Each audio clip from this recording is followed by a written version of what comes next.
ओम नमः शिवाय। मित्रों, मैं आचार्य तेजपाल अपने परम उच्च कर साधन यूट्यूब चैनल में आप सभी मित्रों का हार्दिक स्वागत करता हूं।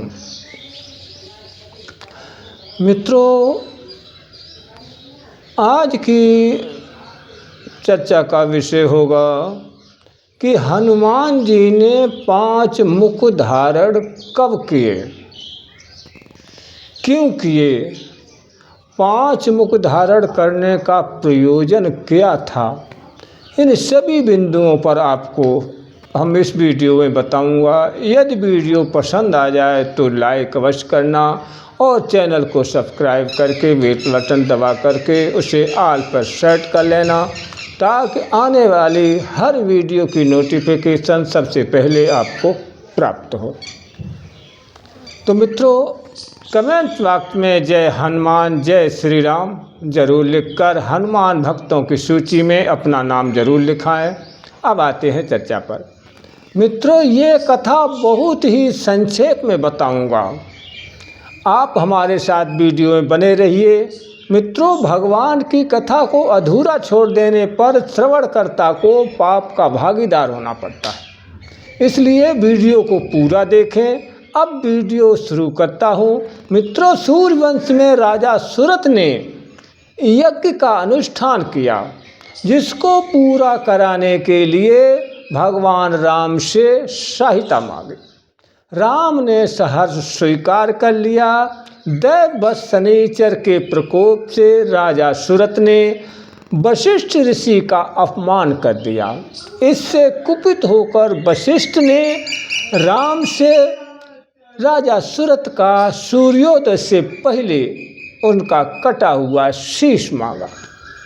राम ने वशिष्ठ को वचन दे दिया।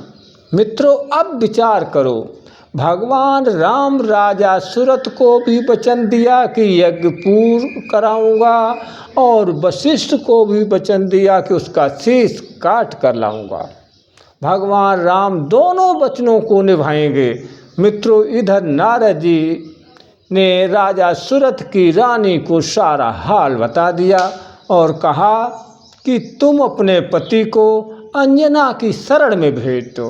राजा अंजना के पैर पकड़ ले, तब तक न छोड़े जब तक अंजना उनकी प्राण रक्षा का वचन की त्रिवाचा न भर दें। मित्रों, रानी के कहने पर राजा सुरथ ने वैसा ही किया और अंजना की कुटिया में ठहर गया।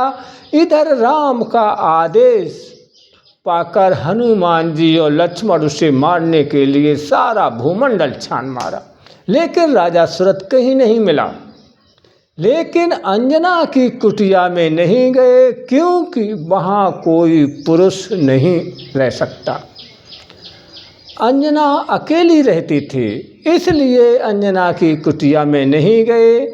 दैववश हनुमान जी जब अपनी माँ की कुटिया पर पहुँचे तो राजा सुरथ को वहाँ पर पाया। फिर हनुमान जी उसे मारने को उद्यत हुए। तभी अंजना ने कहा, बेटा, मैं इसे अभय दान दे चुकी हूँ, इसकी प्राण रक्षा मेरा धर्म है, तुम इसके प्राणों की रक्षा करो, मैं तुम्हें आदेश देती हूँ। तो मित्रों, हनुमान जी माँ के आगे नतमस्तक हो गए, राजा की सुरक्षा में लग गए। इधर लक्ष्मण भी पहुँच जाते हैं। तब हनुमान जी ने लक्ष्मण को समझाया, लेकिन लक्ष्मण नहीं माने। फिर हनुमान जी ने और लक्ष्मण में घमासान युद्ध हुआ। अंत में लक्ष्मण मूर्छित होकर के गिर पड़े। तब हनुमान जी ने माता अंजनी से कहा कि लक्ष्मण मर गए, अब मेरा क्या कर्तव्य है। अंजना ने कहा कि तुम अयोध्या जाकर राम को सूचना देकर वापस इस राजा सुरथ की रक्षा करो। फिर हनुमान जी ने जाकर सारा हाल राम को बताया और कहा कि मैं राजा सुरथ के प्राणों की रक्षा करूंगा। अगर आप हमसे युद्ध करना चाहते हैं तो हमारी माँ की कुटिया पर आकर युद्ध करें, और लक्ष्मण की लाश को उठवा लें। इतना बोलकर हनुमान जी चले आए और माँ अंजना की आज्ञा का पालन करने लगे। इधर हनुमान जी ने अपनी पूंछ से कुटिया के चारों ओर एक घेरा रूपी दीवार खड़ी कर दी। एक दरवाज़ा रखा, उस दरवाजे पर गदा लेकर स्वयं खड़े हो गए। इधर राम की सारी सेना सजकर आ गई। हनुमान जी राम में भयंकर युद्ध हुआ। मित्रों, राम के छोड़े हुए बाण हनुमान जी की गदा में लड़कर खंड खंड हो जाते थे। मित्रों, ये नज़ारा देखकर नारद जी ने वशिष्ठ से कहा कि वशिष्ठ जी, राम भी ठाकुर हैं और राजा सुरथ भी ठाकुर है, ये दोनों आपस में मिल गए हैं, तुम्हें धोखा दे रहे हैं। कहीं राम के छोड़े हुए बाण असफल होते हैं और ये दिखावटी बाण छोड़ते हैं जो हनुमान की गदा में लग करके खंड खंड हो जाते।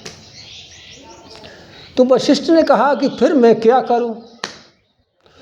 तो नारद जी ने कहा कि तुम राम से कहो कि प्रलय बाण छोड़ो। मित्रों, वशिष्ठ जी जाकर के राम से कहने लगे कि राम, तुम मुझे धोखा दे रहे हो। तुम भी ठाकुर, राजा सुरथ भी ठाकुर, ठाकुर ठाकुर एक हो गए और हमें धोखा दे रहे। ऐसे नहीं चलेगा। कहीं तुम्हारे बाण टूट जाते हैं, तुम असली बाण ही नहीं मारते हो। इसलिए मैं कहता हूँ कि आप प्रलय बाण को छोड़िए। राम ने बहुत समझाया कि प्रलय बाण छोड़ने पर ना हम रहेंगे, ना तुम रहोगे, ना राजा सुरथ रहेगा, फिर ये युद्ध कौन देखे। वशिष्ठ नहीं माने। राम ने जब प्रलय बाण हनुमान जी के ऊपर छोड़ दिया, प्रलय बाण आते हुए हनुमान जी ने जैसे ही देखा वैसे ही अपने 5 मुख बना लिए और मित्रों 5 मुखों से वो अग्नि उगलने लगे। तो इधर अग्नि और प्रलय बाण भी, वो भी अग्नि होती है। तो अग्नि अग्नि जब आपस में टकरानी तो उसकी चिंगारी इतनी दूर तक गई कि तीनों लोकों में व्याप्त हो गई। तीनों लोकों में हाहाकार मचने लगा।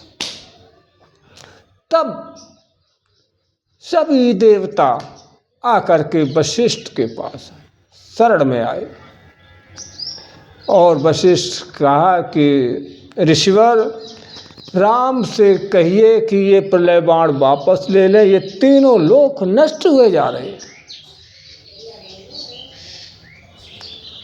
मित्रों, देवताओं के समझाने पर वशिष्ठ ने राम से प्रलय बाण वापस लेने को कहा। इधर राम ने प्रलय बाण वापस लिया, उधर हनुमान जी ने अग्नि को अपने अंदर निगल लिया, वापस कर लिया। फिर राम की और उनकी राजा सुरथ की आपस में मित्रता करवाई। मित्रता हो जाने के बाद में राम ने राजा सुरथ के यज्ञ का अनुष्ठान पूरा करवाया। तो मित्रों, इस प्रकार भगवान राम ने दो व्यक्तियों को दिए हुए वचन एक साथ निभाए।